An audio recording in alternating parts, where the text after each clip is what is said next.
कि भगवान भजन मांगने की बात को बड़ी जल्दी पूरी करते हैं कि मुझे अखंड भजन दे दीजिए, हृदय से जब चाहोगे तब। वो अंतर्यामी है, वो आपके अंदर बैठे देख रहे हैं, भगवान मुझे भजन दे दिए, आपके चल रहा विविध भोगों की, तो पहले उन भोगों को नष्ट करेंगे या पूर्ण कराएंगे, तब आखिरी बातें आएगी।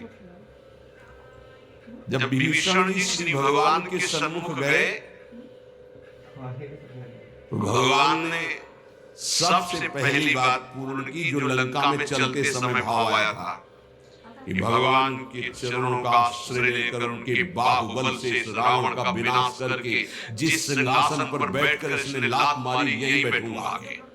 पहला काम किया, समुद्र का जल मंगाकर लंकाधिपति पद पर अभिषिक्त कर दिया लंकेश के। उन्होंने कहा कि प्रभु उल्कच प्रथम वासना रही, प्रभु पद प्रीति सरित सोवहि।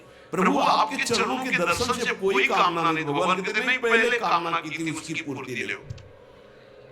हम भगवान से भजन मांगेंगे, साथ में नाना प्रकार की वासनाएं हैं, तो इसीलिए जब बहुकाल करी सत्संगा, सत्संग सुनते सुनते ये दिमाग में बैठ जाता है कि भोग वासनाएं कामनाएं ये हमें फंसाने वाली हैं, हमें नहीं चाहिए। जब आपके अंदर से उदासीनता आएगी तब भजन की मांग पूरी हो जाएगी। कभी कभी भगवान का गुणानुवाद करके एकांत में रोया करे साधक।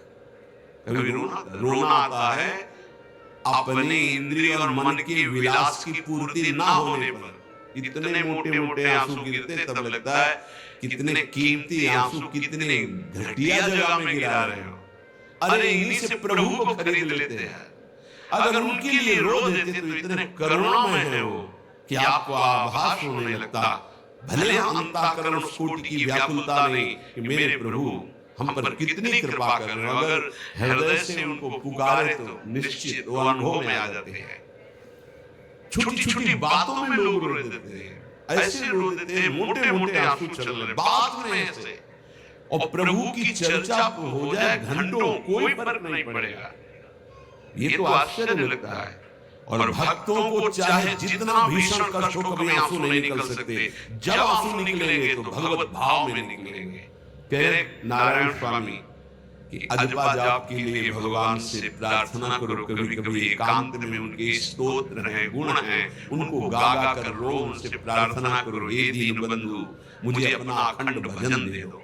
जो चाहिए सब प्राप्त हो जाएगा। भजन से क्या नहीं प्राप्त हो सकता। एकांत में बैठकर रोने ऐसे प्रतिदिन जब आप नियम बना करके प्रभु से प्रार्थना करेंगे।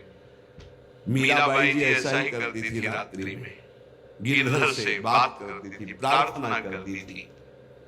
नारायण स्वामी जी कह रहे उपासक ये बिल्कुल ध्यान रखिए, यदि नाम सिद्ध करना है तो झूठ बोलना शपथ पूर्वक त्याग दें। झूठ नहीं बोलना, सत्य बोलना इस अजपा जाप के लिए निहायत जरूरी है, निहायत जरूरी है।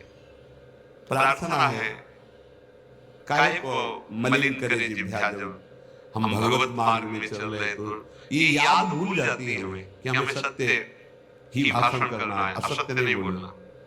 ये हमें भूल जाते हैं। क्यों भूल जाते हैं? क्योंकि माया का ऐसा प्रभाव। अगर हम भजन के प्रेमी हैं, भजन बढ़ाना चाहते हैं, तो हम झूठ क्यों बोले? सारे जगत में जो भी तुम्हारे सामने आवे दृष्टि से उसको जरूर देखकर एक बार प्रणाम करो। मेरे प्रभु इस जीव जगत के रूप में, जड़ के रूप में, चैतन्य के रूप में।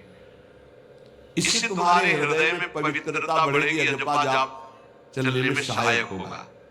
सत्य बोलना, भगवान से एकांत में रहकर प्रार्थना करना, सबके प्रति भगवत भाव रखकर प्रणाम करना, जिससे तुम्हारा कहीं दोष दर्शन नहीं होगा। किसी के मन को दुखाने वाली कभी बात न कहे, किसी को दुर्वचन न कहे, किसी का वैर भाव अपने हृदय में स्वीकार न करे। ये साधन मैंने स्वयं किया।